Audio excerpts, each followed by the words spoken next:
just in terms of how many does on a single travel route he was able to scent check. Scrapes and rubs that happened, especially rubs that happened throughout his travel route.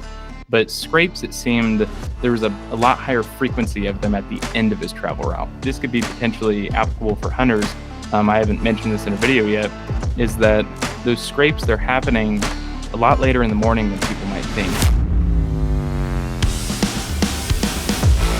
Welcome back to Hunt the Season podcast. On this episode, this is going to be a really good one, guys. I really enjoyed this one. Sat down with Derick Dixon from Whitetail Research. It's one of those YouTube channels that popped up really, really quickly and took off really, really quickly. Pretty much, it was a very interesting YouTube channel. I wasn't sure how I felt about it at first because of the drones, obviously, and thermal drone and all that kind of stuff. But Derick took the kind of a different approach. He decided to do it, but he gave up hunting for a whole year. We do talk about if he will be getting back into hunting, all that kind of stuff. But this was a very informative episode. Pretty much exactly the title says, we talk about the mature buck truth and myths in the woods. Like, there's a lot of truths out there that, you know, we talk about, but then there's also some myths that everyone still thinks are true. And from what he found out this year, it's not that way at all. But it was a really great conversation with Derick. I really think you guys are going to learn a lot from this episode. You're going to enjoy the conversation we had. But before we get into the episode, I went and did my last scouting mission on the piece I'm going to be hunting primarily this year before the actual season started. I put on roughly like 6 miles before with the stand on my back. And man, it felt good to get out there. I checked out areas that I haven't checked out yet. Like they're adjacent to the areas that I'm running cameras in, that I have intel on, that I was going to hunt. But this area I found some good acorn crop down there. I found a really heavy beaten down trail, found a really big old historical rub. Like it was a really big rub. It was about up to my chest, down to my waist wide, and maybe a little bit smaller than my torso right here. But it was a big gnarly rub, and there's actually a few of them in line on this trail that actually comes down. And above that is another intersecting trail and another bench. So it's like a bench up top where I have a camera, and then there's another bench down low. Didn't hang any cameras on yesterday when I went out and checked. Didn't hang anything out there. But I put down some Deer Hunter Synthetic, which go check them out, because he probably is selling a good amount of stuff now. People really want some before season starts, so go check them out. Deer Hunter Podcast or deerhuntersynthetic.com, or shoot me a DM and I'll send you the link over if you can't find it. But I put some of that in a scrape. It came down. It was right below this acorn, like flat, really. Like it was an opening, and it was full of, I found one tree, it has 3 trunks in it that I'm thinking about hunting in one of them. But at that moment, and I'll tell you guys why, but I went to this area, I found that tree, and there was the deer trail goes right in front right there, maybe 20 yards from this tree. I was like, okay, I'd set up in this tree right here, have this like kind of like branch that sticks out as kind of an additional cover for me, so I don't get seen, and I'm skylined. What you want as a mobile hunter, you don't want to get skylined. But I was like, I'm gonna follow this down a little more here, see what's going on, because I was like, I want to make a big loop around, at least check some cameras out, see what kind of buck are in the area. So I go down, and I'm like, I sat down to take a little break to drink some water and, have some granola bars, all that kind of stuff, and just watch this flat area down below me. I was like, that flat down there looks really interesting to me. Like, I was going to head down there anyway, obviously, but I was like, man, that looks like a spot that a scrape would be. And I'm like, I pulled my binos, and I'm like, okay, let me check it out, see if there's anything down there. I'm looking, I don't really see anything now. Granted, there's a tree in front of me, like a couple 100 yards down. And I'm like, okay, like there could be possibly a scrape underneath that tree that's behind that one. Get down there, and it's a tree that's never going to lose its leaves. I don't even know what kind of tree it is. I think it's an invasive tree, if anything. But it has like those pointy leaves on it, those small pointy leaves. Not sure what it is, to be honest with you. Still terrible with trees, even though I did an episode with Kenny Kane. Still terrible with trees. But underneath that is you can see that a scrape would be there, and there's some leaves in it, but then I kick those leaves away. It is down to the roots. There's rocks showing, like it's dirt. It's gray dirt. And I'm like, okay, this is a scrape that's hit all the time. So, and granted, when I'm walking in the woods, there's leaves falling off the tree. Like it's getting that time of year, guys, where leaves are going to start falling. Leaves are changing colors, all that kind of stuff. So obviously what I do, kick some leaves away, spray some Deer Hunter synthetic licking branch mix in the tree, put some in the scrape itself, and on the other side of this tree there was actually another one on there, so I kicked that away too. Roots there as well, really nice dirt there. Did the same thing, sprayed it really up high, because I feel like they always, like, the higher you spray it the better, because then it will travel just a little bit further. So I spray them as high as I can reach. Sometimes I might even do a little jump to get up there. So put that one out, and this is the kind of scrape that I really love. It's one where you can look at the tree and you see like old rub marks on this tree. Like when that tree was smaller, it was probably rubbed pretty good, and it just became a scrape tree once it got bigger. But you can see old signs of rubs, and then after that, there's actually a trail that goes down the hill even more. So I start following this and loops around, and there's this rock bed, and this trail literally goes around the rock bed and back up, and I'm marking this all the time on X, so I can see it now. And this trail, they hug right along this like rock bed. They just hug right along it the whole way up again. It loops back around to actually where I picked that tree out, and it's probably maybe 60 yards from that tree over the rock bed to the other side. So now in my head, after seeing that, I'm like, okay, maybe I should find a tree that's like closer to that rock bed, so maybe I can shoot to the other side of this rock bed in case they come down that way and only go up my side. So it's like now I have that tree picked out, but now I want to try, and once I go in there again for my first sit of the season, probably October 4th is going to be my first time in there. I want to be able to have a tree that I can shoot to that trail that's going down into Oak Flat to that scrape, or I might actually move down more to that scrape.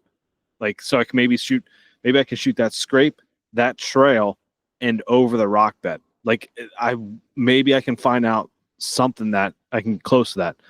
Found out I thought it was an 8-point, but it's a 7-point. So it's kind of like my 6, where the one side has 4, very nice one side, and then the other side, it actually comes out, and instead of going straight out like the main beam does, it goes straight out and then curls up.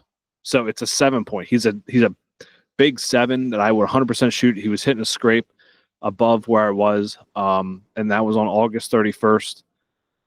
What else? I jumped like 6 deer in the area, so I know they're around that area. I mean, granted, there's acorns there, so they're going to be there. And with this drought, I found it interesting. So this year it was a later summer drought. Last year, it was an early summer drought. Like, we got water in the later part of the summer last year. This time, we got more rain and water in the beginning of the summer. So I think their home range isn't shifting yet to where they were last year. Last year, I think they shifted a little earlier. This year, I think it's going to take them a little longer to shift there. Now, come October 4th, I think they will be there, just because it's that time frame. All the velvet's going to be shedded, all that kind of stuff. So I think they're going to shift at that point, but I don't think they're there yet. Like I said, when I'm recording this right now, it's September 11th. Never forget. But I don't think they're completely shed yet. Now, I did see one buck down here in Ag that was completely shed of velvet. He had really white rack. I did do a mock setup with my new stand, so that was exciting. Saw a bunch of deer, like 8 deer that night down here in Ag. So I'm definitely going to be hanging a stand in there. Hopefully we can get something down there. But last scouting mission is probably going to be the last weekend in September. I'm going to be heading up to Ethan's with a few guys who are going to be doing the ruck camp with us. We're going to be hopefully we can get 2 buck down this year up there. That would be pretty cool. Nothing really else going on. Oh, don't forget to enter the giveaway if you follow us on Instagram. Make sure you go follow us on Instagram if you aren't already. Hunttheseason.podcast. Then we'll be doing the giveaway there. It'll include a trail camera, deer hunter synthetic, a hat, decals, a skinning tarp. So when you're in the woods and you quarter up a deer and packing it out, you can actually just put it on top of that, so you don't have to get all the leaves and stuff inside that. And then you have Full Path Full Pack. I run that. That's underneath my my stand to hold my camera gear, my camcorder when I'm walking in the woods, and it acts as like another pad, really, when you go to kneel down on it.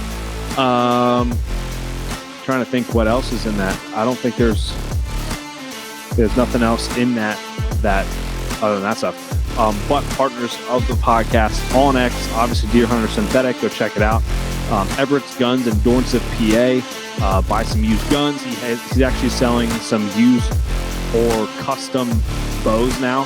They're long bows, so go check them out. Some of them are pretty freaking cool. If I could afford one, I would 100% buy one. Campco, use code HTS. That'll save you 10% off your entire order. We will be having a pre-order of shirts come out here soon. And then it'll only be, hopefully we can sell them before the season, and then you'll have them for the season when you go up to camp and all that kind of stuff. Deer age, go to deerage.com, know what the age of your deer is, use code HTS, or if that doesn't work, use code Backcountry PA, all capitals. That'll save you 10% off your entire order. Helps us out, helps the podcast out. Remember to subscribe to our YouTube channel as well. Really appreciate you guys. You guys are the main reason, and the bigger supporters of the podcast is you. Thank you. And if some of you are going start this week to go out hunting, good luck. See you guys. Enjoy. Your channel, like, it was just like all of a sudden, just like, I think I saw one short, and it was like, what is this? Like, I don't even know how I saw it. And I just started subscribing to it and followed you on Instagram, and I was like, all right, I got to check this out. Like, what's going on here? And it was intriguing because, and well, I want you to introduce yourself then, all that kind of stuff. But it was intriguing because I think a lot of people have a thought, like they have two different thoughts about drones, right? And when you see it, it's like another guy, getting a drone, just trying to see out. Yeah.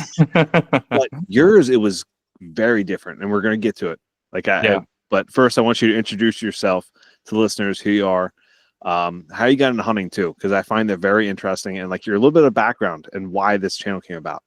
Yeah, sure. Well, my name's Derrick Dixon. It's my last name. And in terms of background of hunting, I started hunting when I was 6, I suppose, and just kind of like most kids, as soon as I possibly could. That's just what my family did, And I think I killed a doe my first season with a rifle, and I haven't told this story on a podcast yet, so I'll give it to you guys. Okay.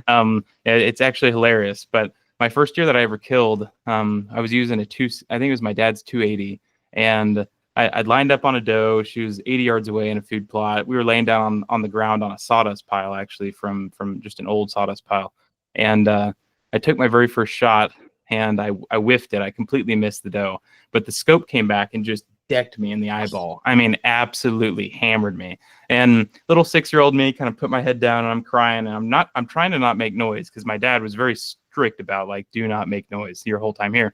So I'm like trying to not cry, but I'm also in pain. And my dad's like, do you want to take another shot? I'm like, yeah, I'll take another shot, because the doe's just standing there. She didn't care. Yeah. And so he racks another bullet in it. I get back behind the scope. I line up my shot. Everything's looking good. And as soon as I go to pull the trigger, I close my eyes and I tuck my head out of the way, and I yank the trigger and just absolutely drop the doe in the spot on her tracks. So technically, my first deer I ever killed, I no-scoped her, and that kind of puts me up here in status level, I think. It's almost like a Pat Mahomes throw in the NFL. Yeah. It was a no-look shot. Exactly. Yeah. No, I wish we had it recorded, because I would be famous off of that alone. But anyways, moving on past that. I got into school and kind of became obsessed with baseball and sports and all the things like most guys do. And then after high school, I began getting really passionate back into bow hunting, and bow hunted pretty strictly for quite a few years, mainly on private land. And then in 2019, I'd moved away for college, and And also, so, well, I guess it was 2017. I moved away for college, but and I started getting into drones and technology and cameras for wildlife photography, those types of things.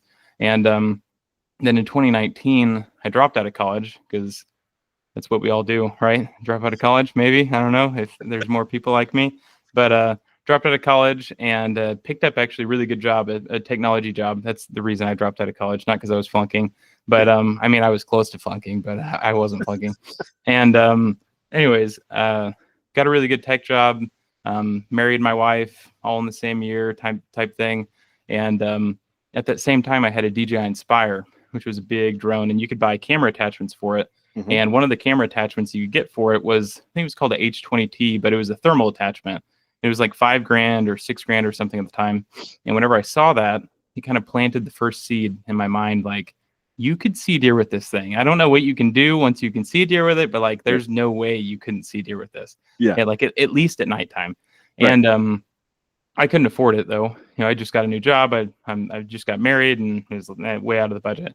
So I continued flying drones and just kind of, messing around. And 2022 came and the DJI Matrice 30T was announced. And when I saw that bad boy, it was like, there is no way that I'm never like, I will own that drone tomorrow. Like I have to have this thing. And I was showing it to everybody that I possibly could. No one really understood what I was talking about. And I remember going home to my wife and I told her multiple times, like, I was going to own this thing. And at that same time frame was whenever it was announced that my first kid was going to be born and she was pregnant. It was like, oh, great. No drone for me. Stinking kids. And like, now I have responsibilities. I have a job and never going to get to fulfill my dream. And fast forward, I couldn't afford it. So fast forward 2024, I had finally made it to a state where I could probably purchase one. But it was kind of out of the picture. We were comfortable living in a bigger city, about to buy a house, even though the housing markets was and still is atrocious. And that was kind of where I was mentally. And I was working in an office a lot as a tech guy, and I was kind of going a little bit insane throughout that time frame. And one time my boss, who's a really good friend of mine, he had come up to me and I think we went to a lunch together because he noticed like something's off with this guy. Like I wasn't getting any of my work done. I just seemed very depressed all the time and mentally, like I was in a really dark type of place and he could tell that. So we went out to a lunch and kind of throughout that time frame, we talked and he was trying to ask and feel out like what he could do to help me be able to, do, whatever, basically go back to a healthy state of mind. And, that lunch ended and we kind of moved on, and fast forward a few months, my second kid was born, my daughter, and that was June of 2024. And we made it home and we weren't home for 3 hours. And he had called me, one of my best friends and my boss. And he was like, hey man, we talked about the kid and everything went great when we got home on time and whatnot. And then he was like, I just wanted to let you know that I'm firing you. I was like, oh, okay. And he and he was like, I'm kicking you off the cliff and go do your thing, man. Like he knew that I had passions beyond being a tech guy at a school and this type of thing. And I've been working really hard in the background with wildlife photography and learning videography and audio engineering and all these types of things. And he just kind of knew where my passion lied and just kind of shoved me off the edge. And at that moment, I kind of had a decision to make. It was like, okay, I'm either going to do this or I'm going to go out and apply for, a different job, a different tech job to remain stable. And I walked into the house and I think the first thing I told my wife was, I'm buying the drone. And she was like, oh, okay, that's cool. Like, what do you guys talk about? And she's like, well, and I was like, well, I got fired. She's like, well, like rewind. Like, what did you just say? You're fired. And then, so then, we had that whole conversation, but in the end, it basically resulted, I bought the drone that day. Because I immediately made the commitment, like, we're buying the drone, we're moving back to my hometown to where I can fly on all these different pieces of private land that I had access to so I could do research. And I'm not going to get a job. We're just going to live off of savings. And people are going to think I'm a weird person for a long time. And like, that's fine, because in the end, something cool can come of this. I know of it. And that was kind of where that went. So yeah, I mean, in the end, it was kind of the American dream type pitch, I mean, that's a the one thing from that was like, that's a real friend right there. That the fact that like you had the conversation with him, like it wasn't just a boss, like it was a conversation you had with him at dinner. He could tell you were down, and then he fires you. Yeah, and if you say it, sounds harsh, but like in release reality, me. like yeah. Yeah. In reality, like that was the stepping stone you needed. Like I feel like a lot of people who have the drive that you have, if they just with today's economy and all that kind of stuff, like you can't just like quit your job. But like if you get fired, you get a little bit of money from being fired every month. Potentially if you don't work at a private institution like I did. Oh, okay. Yeah, well, I didn't get any money. Okay, but still, that's beside the point. Yeah, let's not talk about that. Yeah. But it pushed you in the direction of like, okay, now I can actually do this, right? Yeah. So like you had the drive before, but you just didn't know how to make it happen. And now it's like, okay, now I'm gonna make this happen. Like that's like what you said, American dream right there. Yeah. Like you started your own business. Mm-hmm. Yeah, no, and I mean a lot of people had kind of, especially family members, they were kind of feeling out like, so what are you going to do to like make money with this drone? And like, how are you actually going to make a living? And it's like, well, I could do the drone deer recovery style thing, and I can go do analysis for people and whatnot. And I did a couple times. I think I tracked like 8 deer, and I did a few analysis. And while I was doing their analysis, I was actually just researching their deer. That's all I cared about. It's like, you're paying me to research a new property here at this moment. So that's kind of cool. But it's just free access. But I mean, I made a little money through that, just kind of like assist along the way. But for the most part, it's like, let's play games on the stock market and try to live off of savings. That was kind of what I was doing. So man, it's ballsy. Like it's very ballsy to do that. And it's like, and you can see that it can't, like, I have your YouTube up right now. It's 26.6 thousand subscribers with 11 videos. Like you're doing something, you're putting things out there that people want to see and people want to learn. And like, back to the drones, when I first heard that, I was like I said, like another guy buying a drone just wants to scout the deer and, hunt them down. But then the video comes out and you took the whole year off. Like you didn't hunt, you were just studying deer the whole time. Yeah. Like that there is completely different than what I think anyone else would do. Yeah. Yeah. And I think that, I've been asked a lot, why were you even, like, what was that like? And why were you even able to do that? Because as a bow hunter, it's like, you kind of have that drive as a bow hunter. It's just like, I can't give it up type situation. And, I kind of go back towards, maybe my grandpa on that behalf, and his thinking and demeanor behind hunting, because as he's gotten older in life and more unhealthy, and he kind of has a couple other health problems and whatnot. I started twisting my focus from like, okay, how do I kill a big buck? And how do I get him to kill a big buck now? Because like he's kind of getting older and he can't go out there as often. And it's like, I would really love to consistently get him on a big buck. And I remember one season we'd worked really hard on food plots and this, that, and the other, and put up a new tower in this area and whatnot. And he had hunted in this area. I think he may have even been off on the edge of the woods. He wasn't actually in the tower, but we all made it back to the cabin, and we were just talking about, hey, what kind of deer do you see, blank, blank, blank, and batting that around. And he'd seen one of the target bucks at like 35 yards, 40 yards. And it was like, why didn't you shoot him? Yeah. And he's like, well, when you get to my age, then you just sitting and watching them. That's one of the coolest things you can do, is just sit there and just, he's like, I thought he was so pretty. And I thought he was one of the most beautiful deer I'd ever seen, this, that, and the other. And whenever I'm hearing him, like, it's kind of making sense to me, like from the aspect of what converted me from hunting with a rifle and into a bow. Because really what started getting me hooked on that was, whenever you're rifle hunting, see a deer for 5 to 10 seconds, shoot the deer, and kind of your hunt's over.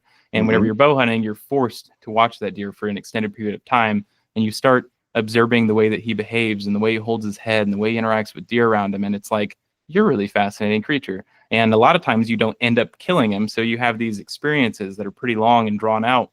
And, but sometimes you do end up killing them, and then that experience kind of ends. And that's where in like 2020 to 2021, I started shifting my focus from bow hunting to wildlife photography a little bit more. So I started going out, leaving my bow, leaving a rifle, leaving everything at home, just taking my camera out into the woods sitting out and trying to get sub 30 yards to mature bucks. That became like one of my favorite things to do. And, I still have that driving nag in the back of my brain.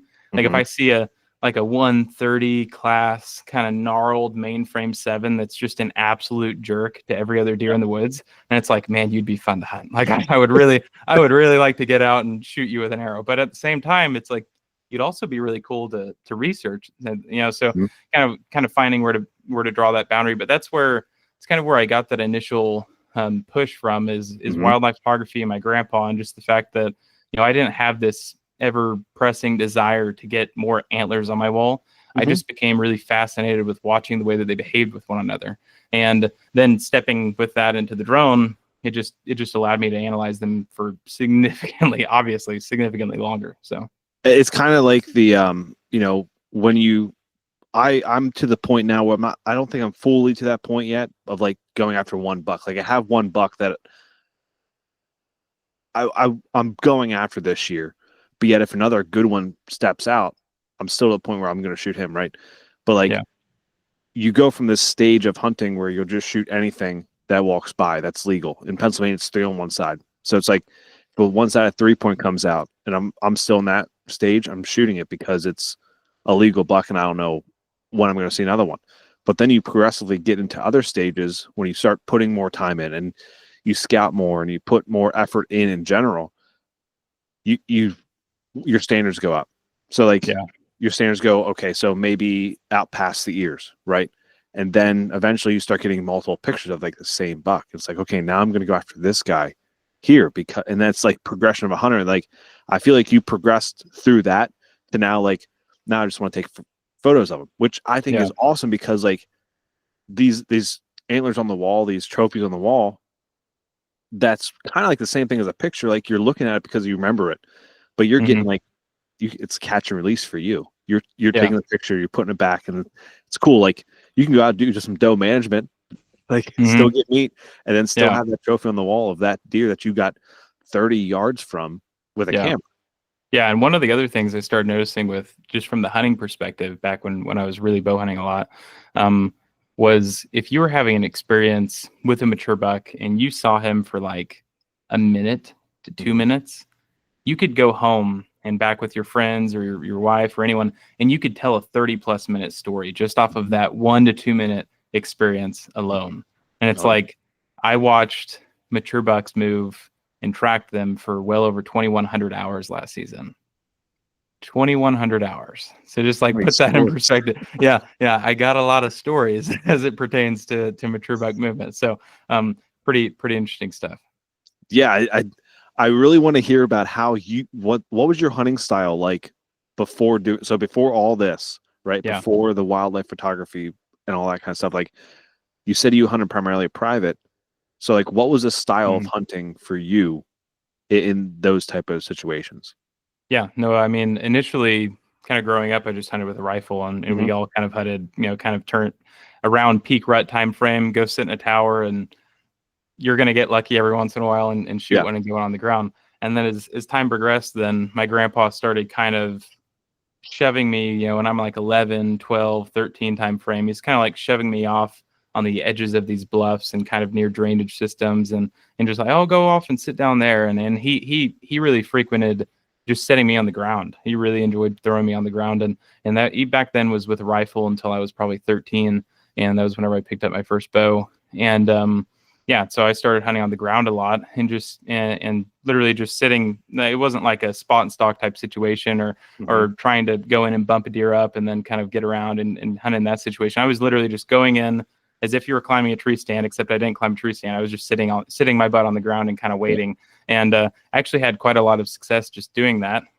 What probably due to the fact that property was, it's pretty overpopulated and it always just has a really good number of mature bucks on it pretty consistently. I think in the last few years, it started going down a little bit because the doe numbers are going up through the roof. I think it had 250 does on it last season on 1,000 acres.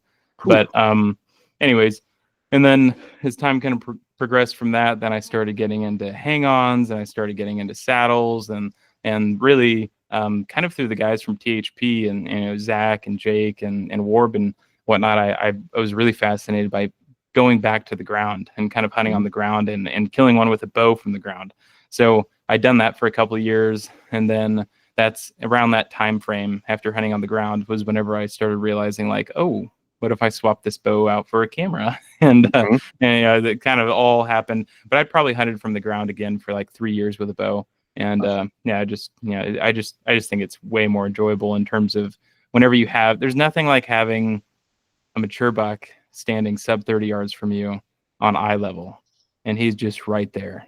There's nothing like it. So I mean, especially with a bow, right? Like with a rifle, I feel like it's a little different too, because it's like, I mean, if you can get within 30 yards with a rifle to a deer, I mean, it's with the rifle anyway. Like you're still doing something pretty cool. Like you're still eye level with him and all that kind of stuff. Like with a bow, it's just so more heart pounding, right? Because you got to pull that thing back, and like you got to go through the motions of actually doing everything, and then letting that arrow fly at this deer. So that it would be. That's like I would say every hunter has that dream of doing that, right? With a big mature buck just coming in, bristled up, like just ready to rip you apart, and you just fling an arrow through him. Like that's what dreams are made of right there. And if you don't have that dream, then you should probably get that dream, because that's that's definitely one of the coolest things you could do. So yeah, exactly. Yeah. So the first video you put out was the thermal drone. So what's the biggest thing from that right there that you took away from that you were like, wow, this is something I never would have thought of? Because like you said in there, this is something that deer collar data never really like saw before. Yeah. Research. Yeah. I mean, probably one of the more interesting things was how efficient mature bucks traveled throughout the landscape, especially in the morning time frame. In the evening, it seemed as if they were a little bit lackadaisical and just kind of like, kind of settling down for the day, turning on their TV and just like hanging out type situation like humans do. It seemed very similar to that, where they were kind of moving up out of their bed whenever the thermals would switch. And that doesn't mean that they would immediately leave it, but they would just kind of hang and linger in that area and clean themselves and just linger in that spot. And then they would move off towards a staging area potentially and kind of browse around that area, and very rarely walk into a field last season, which I think was mostly pertained to the extreme acorn production that we had last season. Yeah. But moving past that, what they were doing was hanging out in staging areas and kind of bedding down and just kind of really, in the end, in terms of total net displacement, I mean, they weren't walking 250 yards away from where they're originally bedded. They're traveling a lot of yards total and just kind of walking back and forth in circles and all around, but net displacement was really low. And in the morning time frame, it was like 4 times more in terms of net displacement. They were traveling significantly further from point A to point B, and it seemed very missional in the way that they were moving. And a lot of the times on this travel route, they would intersect, and this is where things become a lot more efficient. And I think they're efficient in the way that we would think, if we were to walk from point A to point B on the same type of terrain, they're efficient in terms of how they utilize the terrain and basically not walking up the steepest type of terrain and whatnot, making it as easy of a trek as possible. But where I was fascinated, I kind of knew they would do that. Where I was fascinated with how efficient they were was how well they were able to intersect trails, doe trails, and essentially scent check, 25 to 35 does on a single travel route. And they're doing so by intersecting and walking kind of cross sections with doe trails. And whenever they would hit one, they would kind of stop at it and then scent check the ground. And if they'd smelled something that kind of piqued their interest, like perhaps a doe and estrus, then they would circle back and wrap in the direction that the does were heading. And then all of a sudden he would be 30, 40, 50 yards away from that group of does. And he'd lift his head and kind of look and check them out. And then he'd put his face right back down on the ground and scent check the ground again, right where they had all traveled through. And he's trying to kind of walk circles back and forth, scent checking the ground all in that area. And if he didn't smell anything that piqued his interest, he'd circle back around, walk onto his trail, and just continue his trek for the rest of that morning. And that was pretty fascinating, just in terms of how many does on a single travel route he was able to scent check. And oftentimes at the end, sometimes there were some scrapes and rubs that happened, especially rubs that happened throughout his travel route. But scrapes, it seemed there was a lot higher frequency of them at the end of his travel route from what I was seeing. And a lot of times, this could this could be potentially applicable for hunters. I haven't mentioned this in a video yet, is that those scrapes, they're happening a lot later in the morning than people might think. They're kind of happening in like a 9 a.m. to a 10:30 a.m. time frame before he beds back down. And guys that are going out and hunting early in the morning and then they're not seeing anything, and then they're getting down at 8:30, 9 a.m. and leaving and then coming back and kind of missing out on deer are moving a lot all the way until that kind of 10 a.m. time frame most of the season. And what I was saying, like I said, is they're kind of making it to that community scrape location in that 9:30 to 10:30 a.m. time frame. And then after that, they would hit their scrapes, kind of stand in those areas for a little while, clean themselves, move off down the ridge, and bed back down. So, but yeah, so much. There was so much in that like the light bulb was going off my head, because like I've always thought about that, with the trails. Like you see the heavy trails in the woods, right? It's like, to me, it's like if I was a mature buck, I'm not going to be using those heavy trails. So doe would use that. Yeah. It's those faint trails that are like going through multiple trails, is like that I kind of was like interested in, because a buck would use that like during the rut. Like he probably use that a lot more. Like if it's a very faint trail, he's probably using that more often than not. But it's just one buck using it nonstop. And then like you said, with the morning hunts, like everyone says that in early October, right? Early season, don't hunt the mornings, just hunt the evenings. But it's like, man, I just think there's more activity in the morning. It's still cool in the morning. Like it doesn't really get warm in October in the morning till maybe, depends. If it's a hot day, like 70-degree day, it might 10 o'clock, 11 o'clock. But like if it's so cool in that morning, like it's still gonna be cool, and I still like hunting mornings. Like I've had more luck. All my deer have been shot in the mornings. Like not one single deer that I have shot has been in the evening. Yeah, and I mean, there's a time frame in there for every state where it's going to switch over, because for us, September, if you're hunting opener for September 15th all the way until like October 1st in the early morning, you're probably not going to see much deer activity. But as soon as they kind of make that flip and that fall transition flip into their fall behavior, then that's whenever the morning can start becoming a lot more viable, because they move into their fall ranges. And oftentimes if you have a bachelor group of 5 mature bucks here, 5 mature bucks here on camera, 70% of those deer are going to split off, and they're hardly going to be on your property, excluding whenever the rut time frame comes back in. So the deer that you retained, those are kind of your core bucks on your property. And come October, those core bucks, they're probably going to be moving around in the morning and kind of intersecting some trails. But really, that's going to happen come pre-rut, because a lot of the times that October lull, whenever that's kicking in, that kind of October 1st all the way until maybe the 20th, that lull time frame is, especially in big timber, is because they're just going back into the woods, because they don't have to come out into the ag fields. They don't have to come out to your food plot. They don't have to come out into these fields that have native grasses. They have acorns everywhere. And that's one of the highest fat content food sources that's available to them. And their number one thing they're trying to do is put on as much fat as they possibly can, so they have the maximum amount of restored energy. So they're going to back out into the woods, and that doesn't mean that they're not moving. They're probably still moving a decent amount in that time frame. It's just they're spending a lot of time in the woods at the moment. So you're saying there's no October lull. It's just you're not in the right spot. Yeah, there's no October lull, and there are no nocturnal deer at all. Period. Yes. It's not even a question. Yeah. Right. There was a time frame when I was like, okay, the October lull. Like there was a time frame of me thinking that for nocturnal buck. Like before I started the podcast, like maybe a year into the podcast, I thought like nocturnal buck and October lull. But it's like a deer's not going to lay down all day. Like it has to move. It has to feed somehow. Like you said earlier, like they may not be moving much, but they're still meandering around. They're still like, you just have to be in the zone of where they are.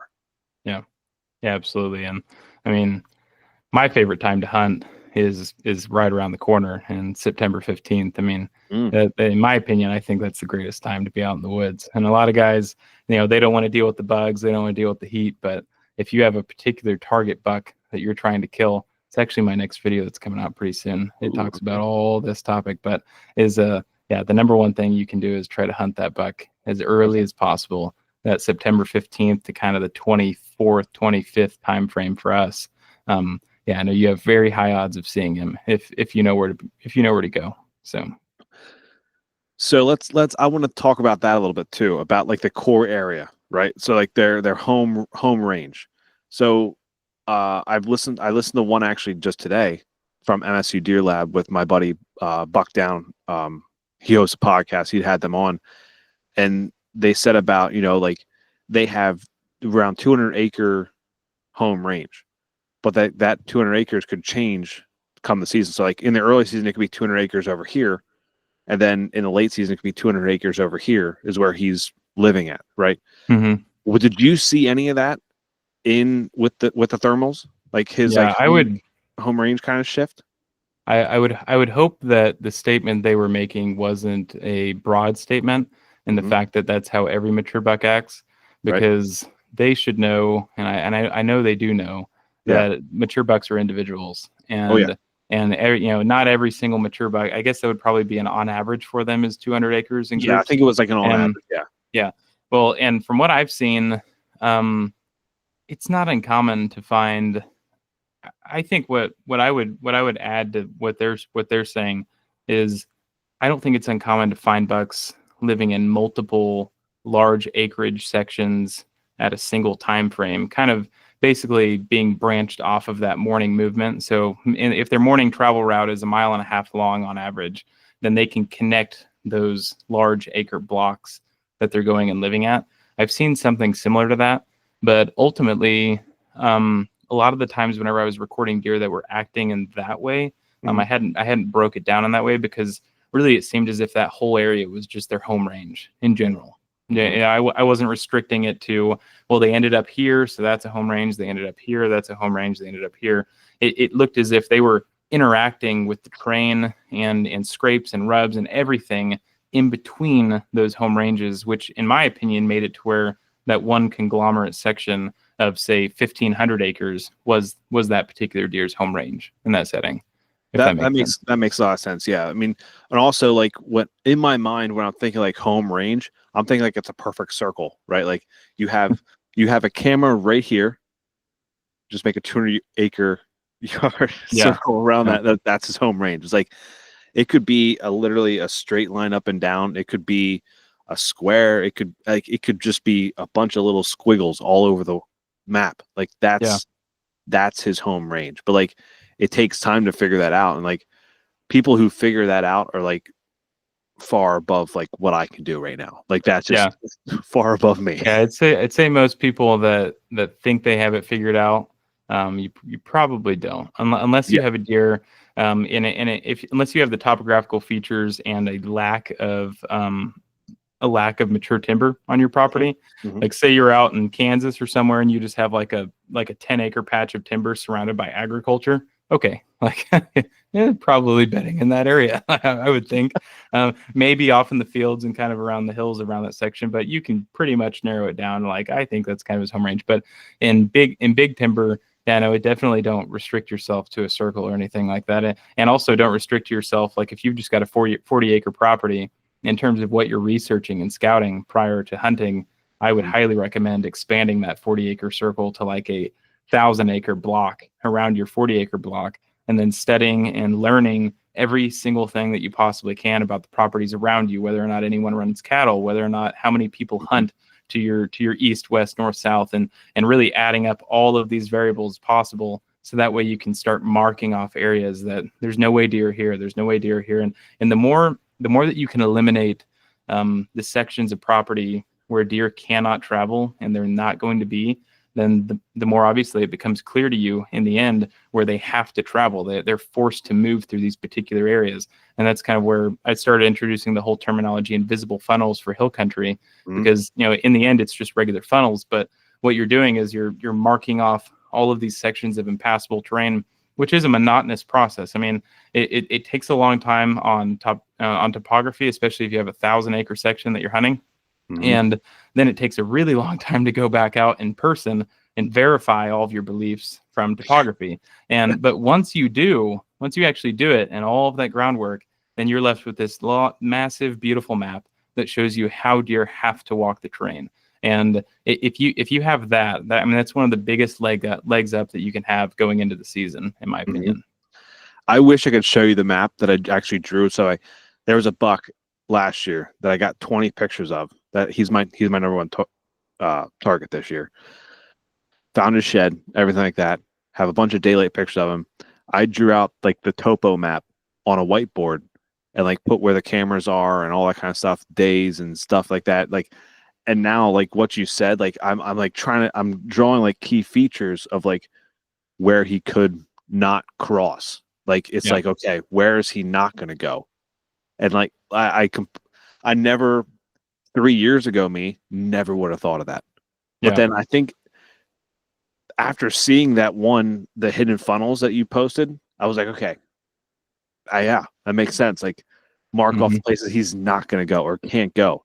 Like, and All X has a great thing there. I've used it. I tried using it in the area that I'm hunting and you don't really see anything. So it's like mostly just going off of like where certain features are that I see when boots on the ground. Like, okay, he's not going to cross through here at all. Like he would never cross through here. It'd be too rough for him to go through on a quick route. Or like deer aren't going to take the hardest route they possibly can. They're always going to take the easiest route with, cover. Yeah. Not too often. And like even if you have terrain features, like say you do the Terrain X thing, like I showed on YouTube, even if you have features where it's not really popping up, but in person you're looking at it and that grade it looks like something you would have to kind of scramble up if you were to crawl it. You might fall on all fours every once in a while and it would just be an uncomfortable climb for you to walk up. Then in most cases, they're not using that as their daily route of travel, unless that's all you have. If that's all you have and everything's a scramble in every direction, then like obviously they have to go up it. But if you just have a couple of those features though, where it's this type of terrain where the grade is so steep that it would be a type of scramble, then they could walk up and down it all day long. Like don't think that for a second. But they're probably not going to on a daily, just a normal travel route. So you can kind of mark that as an area as like probably not going to walk in, but they could. And then one feature to verify on terrain features like that, where it's a really steep grade, is to go up on it and make sure that there's not like a 1 foot wide bench that walks that whole, basically where deer have just hammered and carved it out in the terrain all along that section. Because if there is, then that's a pretty tight funnel. So, that's definitely when you want to put a camera on, and then also you want to set up on that. And if you ever see a mature buck walking on that 1 foot wide little piece of terrain, then maybe go there once or twice. Yeah. I mean, that's I used to in Juniata County. When I had a lease up there, like it would be like it was very open, but yet you'd see where they were walking because it was the only thick part on the whole lease. Whereas like it just was, the hill was like this, but then they had it matted down where it was like completely flat, going the whole way around. And like that's where you get all the buck, the doe, the fawns, like even the coyotes and all this kind of stuff, just walking that right out. You'd see it nonstop. So with the drones too, the thermals, you did a study with the thermals too of like when they got up and started moving as well. So what was like the time frame when, like, let's stick with the morning, because like I think a lot of people have success in the morning with thermals, and they're a little bit easier to deal with than in the evenings, I think sometimes. So when did you see like the deer react to the thermals differently, or like change the way they're going with those thermals? In the morning time, they were up and moving at a variable amount of time. Sometimes they'd get up at 5 a.m. Sometimes they'd get up at 7 a.m. and start moving.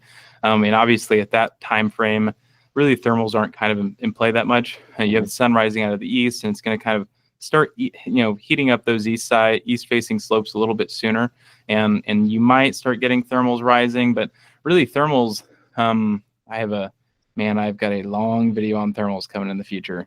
And I'm going to continue to joke about the idea that I have to make a video on thermals, because I'm a thermal drone channel with Whitetail Research, and it's like I'm all science driven, so like it's going to be a very nerdy video. It'll be over 30 minutes long probably. But in the essence of thermals, like they don't just go from falling, which is an incorrect statement by the way. Is thermals don't drop. A thermal is heat rising, and that's it, period. But the hunting industry has taken thermals and made it fall and rise. But for the sake of this podcast, I'm going to continue to say thermals fall and rise. So thermals, in the morning they're falling, and then in the evening, whenever they flip or in the morning, whenever the sun comes out and it flips and now they're rising, it's not like this direction and now this direction immediately. There's a long period of swirling that takes place. And whenever the sun comes up and it starts kind of hitting those east-facing slopes, then you start getting that swirling activated.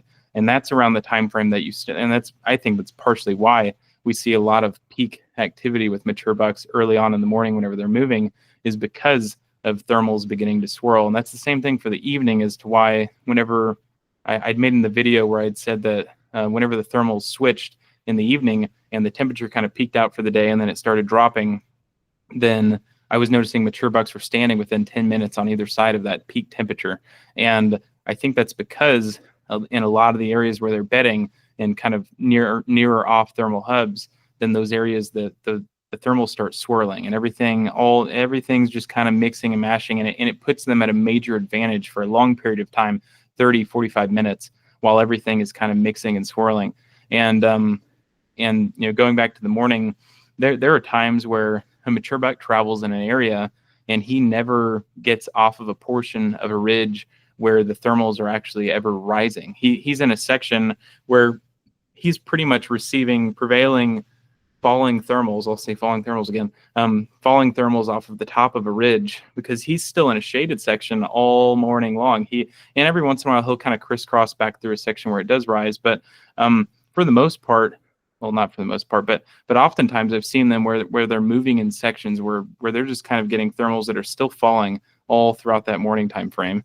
And but yeah, ultimately, whenever it comes to deer movement in relation to thermals and a deeper explanation of thermals, that's something that I'm going to continue to joke that I will make a video on in the future. In every video that I make, I'm just going to continue to joke it on, so that way it'll ag it on more and more. So that way whenever the video gets posted, everyone's going to be like, hey, finally, this knucklehead kicked out the master class for thermals. So, but that's like the fact that you just said that, it makes sense, right? Like the hunting industry is saying that it goes straight up in the air, right? Like because that's what we see milkweed do, right? Like you throw milkweed, you see it rise, but like there's just in the morning and in the evening, it's cooling down. So like it's not going to rise as quickly. Is that kind of what you're saying? Like it's like when you drop that milkweed, you see it drop and go down. Is that just it's not rising quick enough, or like what?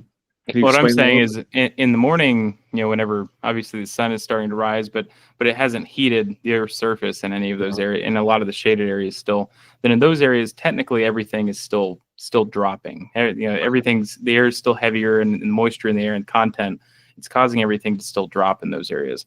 And whenever the sun hits those locations, like say you have an area where everything's dropping and the sun comes up and it finally starts to activate this area and heat the Earth's surface, then it takes a while for those thermals to actually start rising. It sits and it swirls for a while. It's not as if the sun's not on it, so everything's staying low and it's dropping, and then the sun hits it and it's like, oh, time to switch. Yeah, now we're going straight up. No, it takes a while for that to accumulate and happen.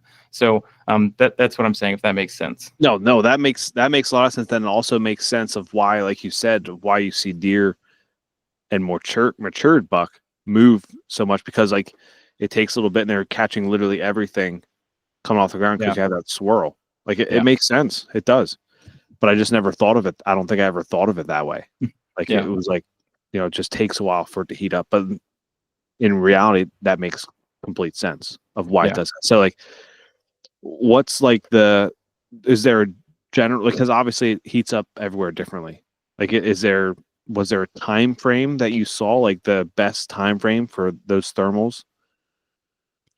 It's everything's so terrain driven that's a variable. That's pretty difficult one to throw in, because I'd studied ag land where the sun rises up and it heats up that entire section. It's just and then it kind of becomes a nightmare.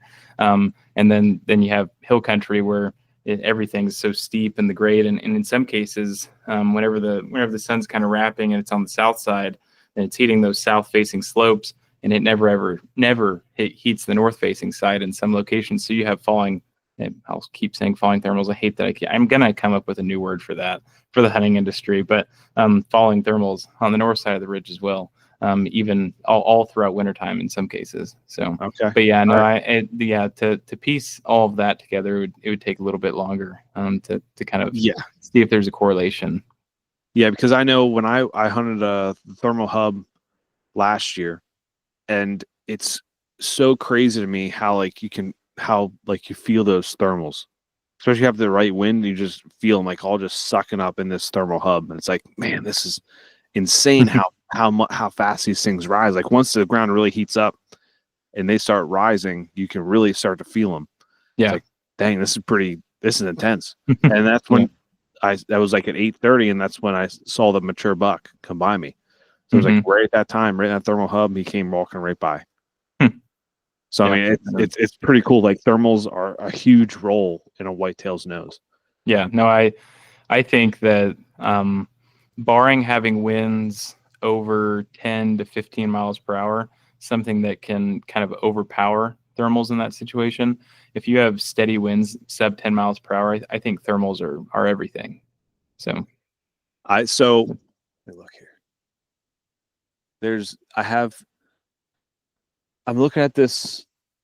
Okay, let me get this right. Okay, so on October 7th at 8 a.m., I had my number one target hit a scrape, and this is all on trail camera. Like I wasn't in the area, or else he'd be shot, right? yes. Because he hit the scrape. First time he ever hits a scrape. The only time I've ever seen him hit a scrape. October 7th, he comes up at 8 a.m., hits that thing, racking the tree, everything like that. I wanted to see like what the day was beforehand. So on October 6th, it was a south wind. But then on the 7th, it was a straight north wind. So like there was a big switch. And I feel like did you see any of that in your study also? Like with that when it had that big switch, you saw deer really hit scrapes a lot more? Yeah, I can't say that because that's a variable that I haven't calculated yet in terms of the wind switching and scrape frequency. But I can say for a fact that whenever the wind switches, it does get deer on their feet. And in some cases, it doesn't get them on their feet in a way that it would be huntable for the hunter. In most cases, it's not huntable. In fact, like a lot of times I'll see them just say you have a south wind, and then it's a massive wind switch to a north wind, and you've got a cold front coming in, and say it's 10 to 15 miles per hour. Then in a lot of the cases, those deer, they're bedding in a section, and then as the wind is switching, it's kind of wrapping. Say it wraps to the west, and it's heading back around to the north. Then they just drop into a drainage, walk up onto the other side of the ridge on kind of the leeward side, and bed back down. But I've also seen where they'll wrap an entire ridge system and walk 750 to 1,000 yards up all the way, and it takes them like 3 hours, and then they finally bed back down, and they're on the windward side of a ridge. So I've seen a lot of different variables in terms of that. But what I have seen that's consistent is the fact that generally they do something whenever the wind shifts, and I have to believe that has to do with where they were wanting to be that evening. And obviously they don't have a weather app, and whenever they're out there, so whenever everything starts shifting and a storm starts moving in, or north cold front or something, then it probably changes their evening goal as to what they're wanting to do and where they're wanting to be that day. So if they were wanting to be here kind of with the south wind and the way that the weather was and everything for that particular type of situation, then now it's like, well, looks like it's going to be coming out of the north, and maybe it's going to bring on something else with it, so they kind of wrap around and move off to a different section. So yeah, that it's just crazy to me. Like and then I have two of him, which like the morning on October 17th, and then it's 18th and 19th at 7:45. One was going down the hill, one was going up the hill at the same location, and it's just like the trail cam data is insane, right? Like that. That's why I love running trail cameras. And you have a video based on trail cameras too. I do. Like, walk us through that a little bit of why that one came about. Yeah, the trail cam idea, it just came. Well, actually, this will be a first for your podcast again. Man, I've never said this one either. You just keep bringing out ideas for me. But I used to run an Instagram page that was called Trail Cam Guy. back in the day. Okay. All And right. so I was big into trail cameras. I kind of like helped with some beta stuff and applications and whatnot, and I ran a lot of them. And I thought they were fascinating. Mhm. At the time, I knew it was one of the best pieces of technology that I could have if I wanted to see deer whenever I wasn't there, type thing. Especially when I was living in a bigger city, so it was definitely a cool piece of technology in my mind. And throughout that time frame, I became pretty experienced with how to get the best out of them, and how to get the maximum amount of pictures off of them, and kind of more advanced techniques of going into scrapes and placing them really high up in the tree, and facing them down 10-15 foot up, and it's little things like that if you just walk in the woods for the first time with a trail camera, you're probably not going to do, and you're going to make a lot of mistakes. But for this study, I wanted to mimic somebody that was just kind of a basic level hunter. So I'd taken 5 cameras, and I walked out, and I just kind of walked around the train. And I already knew where to walk because I had a thermal drone, and I walked into these areas. I've also hunted the property forever, but I walked into these areas, and I was looking for just really beaten down trails. Something that in my brain, if I was just looking for deer sign, it's like, okay, beaten down trails, fresh sign on the ground type situation, camera up. So I put the cameras all up on kind of fresh looking trails with kind of deer defecation in the area and that type of thing. And then I put them up on, I guess it was November 25th or something in that time frame, and I let them sit, and that's whenever the study began. And the study was kind of mixed in with other stuff, because obviously I was researching deer all throughout the day still, and then kind of in that last hour I would make sure that I would just find my drone over towards the trail cameras so I could watch that section. And what I was seeing was that trail cameras were missing a dramatic amount of images, and it wasn't even in the fact that it was missing images that I had a problem with. The thing I noticed was it was very frequent to see 10, 15, 20 in some cases. I think the largest amount I had was almost 30 deer moving past a trail camera. And the reason there were so many deer in the woods in this section was massive acorn crop, and all the deer are backed off in kind of the staging area, and they're feeding on acorns that entire time frame. So that's why there were these large swaths of deer walking past the camera. And this one particular case, it was almost 30 deer move right past the camera. They all moved right in that area, right past it. And then I checked, we'd kind of waiting for notification on the phone. I had it set to instant, and I had solar panels and battery hookup and stuff on the camera so they wouldn't die even with it at instant. And whenever I got the picture, it was just a picture of 2 or 3 does, and they were just kind of moving by. And it's like, but there were almost 30 deer there. Like you kind of missed something. And the thing that started running through my brain, and I've told this story to many people now, and all of them have kind of had this experience, is that if you would have been in the field that day, kind of in a stand location somewhat near that, and you had seen almost 30 deer move through the woods on that particular hunt, then that would have been an amazing hunt. You would have came back and told people about it, and like you just saw a tremendous amount of deer, and like that was awesome. But if you would have based it off of the trail camera picture that I received, it's like, man, woods must be dead today. Like that, not a lot of traffic going on, and things like that where you take the trail camera picture just a little bit too serious in terms of what's happening across the board of the woods. And I just think that there's a tremendous more amount of activity that's happening out there than what your camera will ever show and can ever show. The only way that you could beat that is if you just wanted to go out and buy like 50 trail cameras and just run all of those suckers up and down a ridge. And then like you might start learning whatever everything's doing in that one particular core area. But you also might run your bank account dry doing that. So yeah. My wife's told me that I cannot buy any more trail cameras because I have too many. Apparently, I don't know why. One of those. Yeah. Have you done a study, or are you going to be doing a study based on like the cell cams versus the standard SD cams? Because there's people out there, and like I kind of see it too. Like I'll run a cell cam, get one big buck, and then I'll never see him again. But I'll run a standard SD cam and get multiple pictures of that buck in that area. Yeah. At the moment, no. Just because the amount of workload it takes to do a trail camera study is pretty great. And just in terms of like you have to reconvert your whole focus onto the area that the camera's in, and then you fly that one area, and even if a deer moves through the area and it's something you'd like to track, You just have to keep tracking that area because you're tracking an area, not the deer. And yeah, it's a pretty big workload. I think the next thing, and I don't mind saying this, if someone wants to try to steal the idea, like they can, I'll just make a better video than you. Yeah. And yeah. But anyways, one of the video ideas that I have is going out and basically setting up trail cameras like anybody would, and getting nocturnal pictures of bucks, kind of in that, like I just said earlier, like nocturnal bucks don't exist, and getting nocturnal images off of trail camera, and then going out first thing that next morning and seeing where he is based off of where that camera was when he was nocturnal, and doing that a lot of times, and kind of seeing if there's any common denominator throughout it all, and if it kind of like maybe he's almost always consistently 250 yards away from the camera, period. I don't know what the end answer will be. You just kind of have to do it and see where everything takes me on it.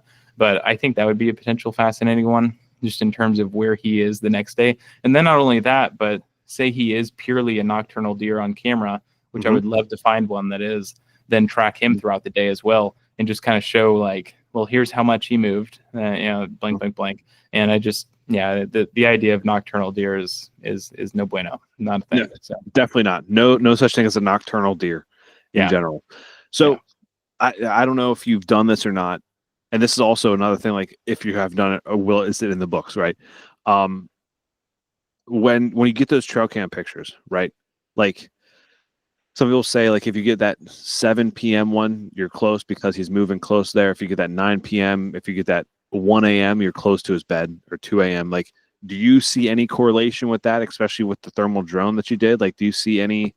I know you're not out there at all hours of the night, right? But like, it's like, have you seen anything with that? I would say that it'd be tough to try to make that correlation based off of the time slot that you're getting the image of the deer, and even the direction that you're seeing the deer move in on your camera from. So if he's moving in from the right and it's 7:30 a.m., then in your brain it's like, well, he must be bedding in that direction. Yeah, doesn't exactly mean that. I mean, he could have been walking circles in your area, and he just finally decided to walk past your camera, and then now your brain's like, well, he's bedding he has to be bedding over here, when in reality he never ever beds in that single direction once. So I just, my big thing for trail cameras is just kind of take it unless you really, really, really know the property that you're hunting, like extremely well, and you know where all these funnels are and how deer have to travel the property, then just take the pictures for what they are type situation. Like if you go on a new piece of public and you set up cameras and you get a picture of a big buck, then it's like, okay, there's a big buck in the area, end of story. And now you have to just kind of go out and figure out how to hunt him, but you're not going out and trying to figure out how to hunt him based on your trail cam photos. And you're not relying on trail camera photos to be able to mentally go out and hunt him. You're not waiting that next morning for a trail cam picture, and whenever you don't receive one, then it's like, well, he must have not been in the area. And like, well, he probably was in the area. You just like it. Yeah, just stop that whole idea. I don't like it. That's why I have a love-hate relationship with like cell cams. Like currently I have 2 spy points that aren't even in the woods yet, and they're going to be like up north for our ruck camp. Like they're going to go up there just to see what's going on up there. But like I ran cell cams before, and it was just like, it got in my head way too much. It was like, okay, like you said, oh, there's nothing at this camera, I'm not gonna go out and hunt, right? And then a couple hours later, you get a picture of a buck come by. It's like, okay, like you can't. That's why I just like standard cameras, just because I like that. I like going out there and be like, okay, what's on my SD card? Being surprised. Like, I like the ones where you go out there and like 2 hours before you check the camera, there was a buck that just walked by, or some deer or bear just walked by. Like there was one time I checked the camera and a bear walked by, and it was like a couple hours before I got there. I was like, I'm getting out of here. I am done for the rest of the day. Exactly. Yeah. I think my favorite was whenever you'd put a camera up, and then your target buck or the oldest buck on the property would find it within like 35 to 45 minutes, and then he'd just be staring at it, just staring right right in the lens, and it's like, oh great, now you know. But 3 days later he'd walk right past it again. It wasn't like in terms of that whole idea, educating a deer with trail camera, I don't think there's much stock in that. I guess maybe one could be that intelligent, but I don't think they ever intentionally avoid a trail camera unless you're using like a white flash one or something where it's just but if you're using actual IR trail cameras, I doubt you're gonna run into issues. So because I have pictures of him, but then I found his shed about 100 yards from where I got the last picture of him, and it wasn't nighttime too. And he looked right at the camera, right as it took the picture. I was like, oh great, he's gone forever now. I found his shed, so I haven't got a picture of him yet, but I who knows? He could, like you said, he could be like walking behind the cameras. He could be walking like 10 yards off. Like well, you could also not be his summer range at all. He could just be he could be a deer that appears on your property come fall. So have you seen with the older mature bucks? Have you seen their like the area like shrink or kind of stay the same? I know you don't have 1 year of that thermal study, but like did you see like their area kind of start shrinking in the certain time frames? I mean, I guess I could base that off of the age class, the estimated age class of the deer that I was researching. Like I'd had one deer that was presumably 6 years old and above. I don't know exactly how old he was, but I also think he was a mobile buck. I think that he came from somewhere else. Like I just mentioned, that deer could potentially be, and then he moved back onto the property. So really, in the end, he traveled a tremendous distance. But once he made it here, he lived in kind of like a core 80-acre section, and he never left it. That was just like his little mini home range. But I also had a deer that I know for a fact I think he was 7 years old, and he lived in like a 1,200-acre section, and he was the wildest, most aggressive, like just he wanted to find every doe and estrus on the property, and I think he would have killed every buck on the property had they even attempted to fight him over any of those does and estrus, because he was the most aggressive deer I've ever seen. I mean, I've seen it in the past with some deer just in my personal experience where I think that their home range had shrunk over time. Like I'd watched one deer, and he was kind of partially inspiration for Whitetail Research. My grandpa had found him on trail camera a long time ago, and I think he coined his name Bones. And Bones, he found him at 3 years old, and he lived on the property all the way until he was 13. And no one ever killed him. No one hardly ever saw him. I think I was one of the few people that saw him, and I saw him in velvet. And out of that whole time frame, there was only one of his shed antlers that were found, and I found it, and I didn't find the other matching side to it.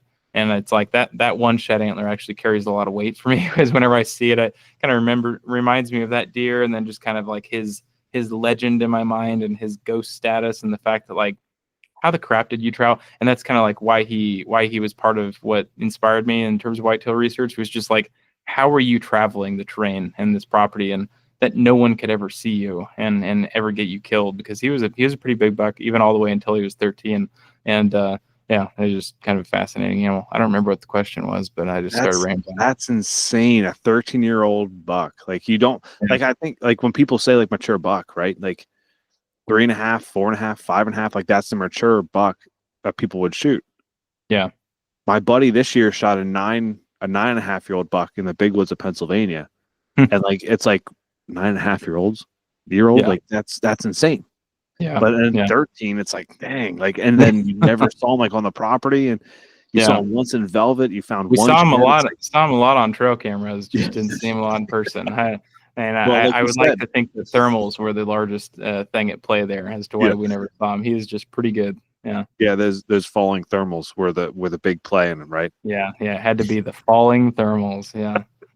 Oh my gosh. So before we end it, are you going to start hunting again? Yeah, maybe. I have a video idea for the beginning of season.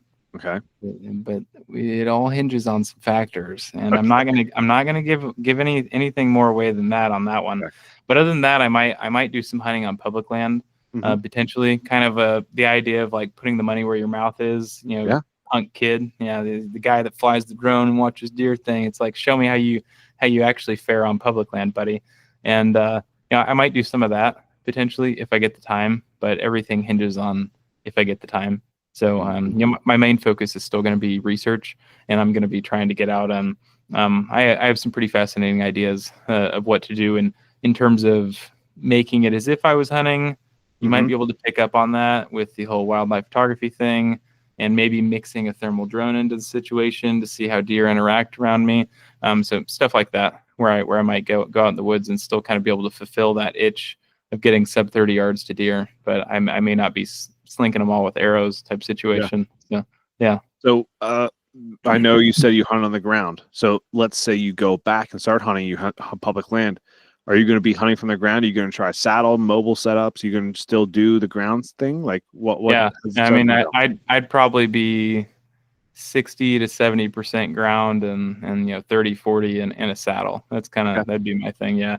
If I'm going public, then I'm going to be as lightweight as I possibly can. I hate carrying gear on me. As somebody that like carries a ridiculous amount of gear on me already with like cameras and drones and all this technology, it's like I would be reducing my load as much as possible. So yeah, it's funny. It's funny you say that because like we always try and get the lightest gear, you know, all that kind of stuff, and then we start filming, and we have like a camera, and then we have like a camcorder and a GoPro and 2 GoPros, and it's like now we're filming the hunts, and we're like now we're adding more weight. Like this camera weighs nothing, but then I add the lens on it, and that's when it gets heavy. Yeah. I mean, my lens and my tripod, they're not the lightest setup in the world.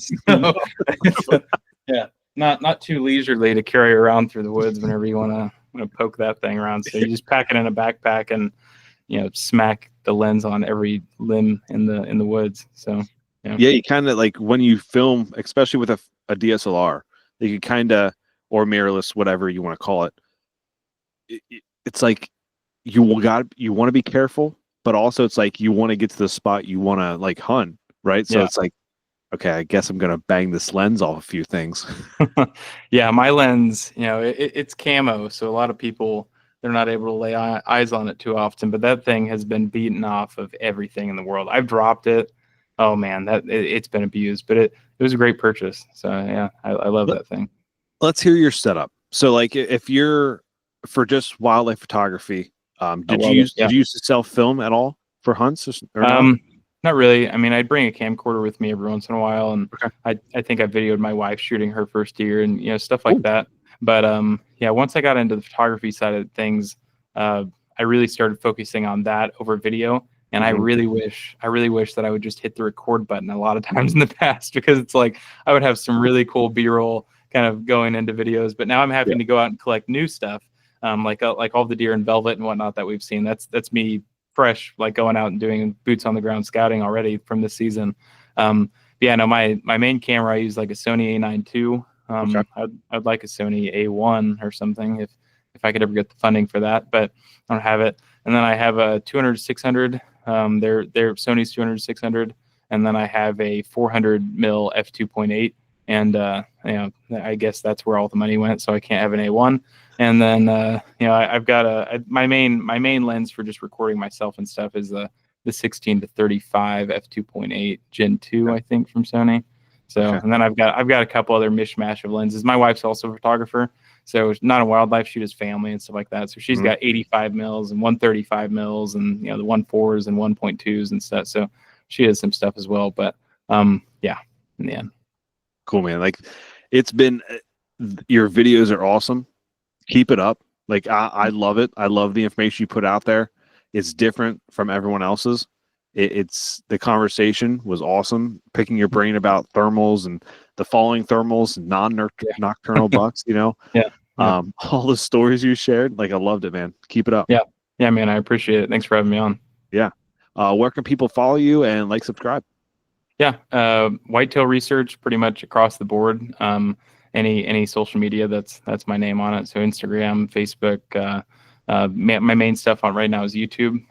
Instagram will probably be my next main thing that I just haven't focused on it at the moment, because one, I really dislike social media, and two, I just don't have time. But I am a wildlife photographer, so my Instagram should start popping pretty soon, where I'm posting some pretty cool pictures. So if you're into that kind of thing, then that's probably going to be what gets posted. And I'll probably try and make it correlate, with the video that I'm posting at the same time frame. But in the end, there should be some pretty cool stuff there. And then also I have a website, whitetailresearch.net or .org. I think I own them both. I don't own the .com variant yet, but you can look me up on there, and there's an about me there, and there's also a contact page if you want to reach out to me about anything. And then also someday in the future, I would like to do a kind of blog format style on the website. And I know a lot of the real men out there hear me say blog and they kind of cringe and their veins are pulsing right now. But what I mean by that is whenever I do like a research-based video, something that's like genuine research with a lot of data and statistics to it, then I would like to put it into kind of like a college level, somewhat of a format of a paper, and just make it something that would be available to the public, and it would be on there for you to kind of go in, if you wanted to deep dive it beyond that and see the real statistics and the real numbers that I'm talking about on a spreadsheet, then you could go there and find that there. And I would also have a little bit more of kind of like tidbits in it. But once again, everything relies on time. And I have 2 kids and I have a 3rd kid on the way and all sorts of stuff. So yeah. Congrats. My time is dwindling as I speak. I am aging rapidly. Yeah, this is... Yeah, you won't have me for long on YouTube, so this is enjoy it while it lasts, right? yeah, and I am gone. All right, Derek, it's been awesome talking to you, man. Yeah, you as well, thanks. And we're live again, everybody. Yeah. Behind the scenes, take 2. No, Take I was gonna say that whenever I was in college, I'd actually dropped out of public speaking 3 times because I hated the idea of talking in front of people. So I took public speaking once in person and I dropped out of that immediately. I didn't go to class. And then I took public speaking online, and which is one of the dumbest things you can do, by the way, is for university. But I took public speaking online, and whenever I was there online, I'd taken 1 video of myself, I think, and then I dropped out of that class. And then the next semester I took it again, and I didn't even make a video. I just dropped out of it immediately. So that was kind of like, that was the end of my public speaking career. I just kept dropping out consistently. And I think my mom one time was like, "Are you ever going to finish public speaking?" And it's just like, no, I'm not going to do it. It's kind of funny. Like, yeah, you dropped out public speaking, but now you're making videos. Exactly. Of public speaking. Yeah. But it doesn't feel like it's public speaking though, really, to be honest. Like, it's like when you self-film the hunts, you need to sometimes be in front of the camera. Yeah. It's like, it is a hard thing to do. Like, but it's like self-filming. If you start taking the stuff out with you, you get used to it, and it just comes a routine. Yeah. So every time, like, go out, take the GoPro with you, just talk to the GoPro, like you're talking to like a whole crowd of people. Yeah. No, that's why, I mean, last season I started recording myself for video, like for the YouTube channel early on. That's why there's so many clips of me just doing stuff out there from last season. And I'd made quite a few videos from back then where like I talked to the camera and interacted with it and tried to kind of make something out of it, but I just never really liked what I was doing. And I was also watching a ton of videos on how to talk to cameras and how to articulate cleanly. And then whenever I started doing the whole voiceover thing, like how to voice over and when to pause and how to whatever and continue to keep flow. And I know a lot of people think that I move like super fast with it all. And I think that's kind of intentional with like part of my design. So that way you're not losing people's attention throughout the entire video. It's just like bang, bang, bang, like a complete overload of information. And then versus kind of doing a conclusion and an outro now, I'm getting to where I just cut the video off at the end. So that way it's like just full retention all the way to the end. And then it's like, see ya, bang, just like the end of the video. Yep. And then everyone that's watching, it's just kind of like, huh, all right. There it goes. Yeah. Yep. Yeah. That's exactly what you're kind of like what you're supposed to do, because like people's attention spans, like you said, is like 10, 15 seconds. If you don't hook them in that first 10, 15 seconds, they're going to the next thing.